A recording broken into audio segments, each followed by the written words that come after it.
அனைவருக்கும் வணக்கம். சற்று முன்பு பேருந்து பயணிகளுக்கு முக்கியமான அறிவிப்பு.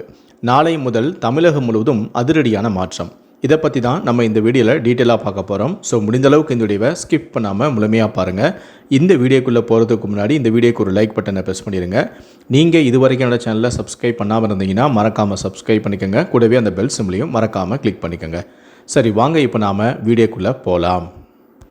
கோடை விடுமுறை முகூர்த்தம் வார இறுதி நாட்களை முன்னிட்டு நாளை முதல் சிறப்பு பேருந்துகள் இயக்கப்பட உள்ளதாக அரசு போக்குவரத்து கழகம் அறிக்கை ஒன்றை வெளியிட்டுள்ளது. அந்த அறிக்கையில் சென்னை கீழம்பாக்கத்திலிருந்து திருச்சி, கும்பகோணம், மதுரை, திருநெல்வேலி, நாகர்கோயில், கன்னியாகுமரி, தூத்துக்குடி, கோயம்புத்தூர், சேலம், ஈரோடு, திருப்பூர் ஆகிய இடங்களுக்கு 14ஆம் தேதி நாளை வியாழக்கிழமையன்று 80 பஸ்களும், 15ஆம் தேதி வெள்ளிக்கிழமையன்று 620 பஸ்களும், 16ஆம் தேதி சனிக்கிழமையன்று 655 பஸ்களும் இயக்க திட்டமிடப்பட்டும் உள்ளது. அதேபோல சென்னை கோயம்பேடிலிருந்து திருவண்ணாமலை, நாகை, வேளாங்கண்ணி, ஓசூர், பெங்களூர் ஆகிய இடங்களுக்கு 15 மற்றும் 16ஆம் தேதிகளில் 120 பஸ்களும் இயக்க திட்டமிடப்பட்டுள்ளது.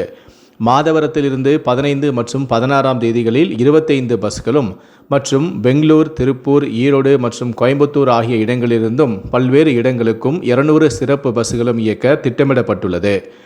இந்த வார இறுதியில் வியாழக்கிழமையன்று 5676 பயணிகளும், வெள்ளிக்கிழமையன்று 10,853 பயணிகளும், சனிக்கிழமையன்று 8,421 பயணிகளும் மற்றும் ஞாயிற்றுக்கிழமையன்று 9,259 பயணிகளும் பயணம் மேற்கொள்ள முன்பதிவு செய்துள்ளனர்.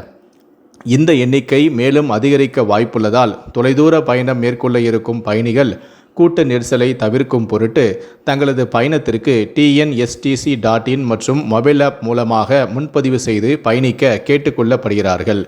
இச்சிறப்பு பேருந்து இயக்கத்தினை கண்காணிக்க அனைத்து பேருந்து நிலையங்களிலும் போதிய அலுவலர்களும் நியமிக்கப்பட்டுள்ளனர். எனவே பயணிகள் மேற்கூறிய வசதியினை பயன்படுத்தி தங்களது பயணத்தினை மேற்கொள்ள இதன் மூலம் தெரிவிக்கப்படுகிறது என்று அதில் தெரிவிக்கப்பட்டுள்ளது.